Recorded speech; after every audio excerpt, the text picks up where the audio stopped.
দোস্ত শত ব্যস্ততার মাঝেও মালয়েশিয়ার রিয়েল হিরোজ অ্যাওয়ার্ড 2024 সিজন 3-তে অংশ নিয়েছেন সাকিব খান। দোস্ত অনুষ্ঠানে অংশ নেওয়ার পর সংবাদ মাধ্যমে প্রবাসীদের নিয়ে সাকিব আব্দুল যে কাদের কথাগুলো সময় বললেন শুনলে সংবাদ আপনি অবাক হয়ে যাবেন। Kuala Lumpur and Khalid. সেকেন্ড নিউজটি হলো দোস্ত, ভারতের সাথে আর কোনো সমঝোতার রাজনীতি চলবে না, আর কোনো গুম নয়, আর কোনো খুন নয় বলে ভারতকে হুঁশিয়ারি দিলেন হাসনাত আব্দুল্লাহ। সালাম, নমস্কার দোস্ত। দোস্ত মালয়েশিয়ায় প্রবাসীদের অনুষ্ঠানে সাকিব খান বলেন, বিদেশ ভ্রমণে আমার সাথে সবসময় স্টাফরা থাকেন, বাট এবার অনেকের ভিসা ছিল না, তাই আমি বলতেই পারতাম আমি আসতে পারছি না, কিন্তু শুধুমাত্র আমার প্রবাসী ভাইদের কথা চিন্তা করে আমি এসেছি।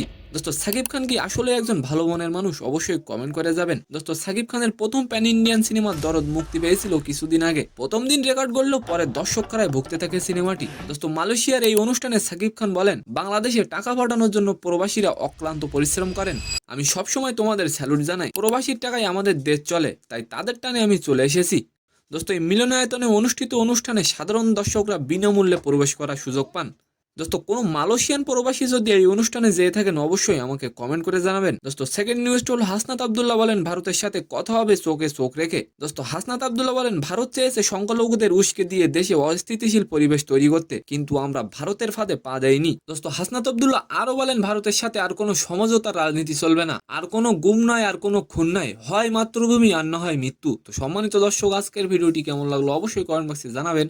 আর ভিডিওটি যদি ভালো লাগে অবশ্যই একটি লাইক দিয়ে আমাদের চ্যানেলটিকে সাবস্ক্রাইব করে দিবেন। ধন্যবাদ।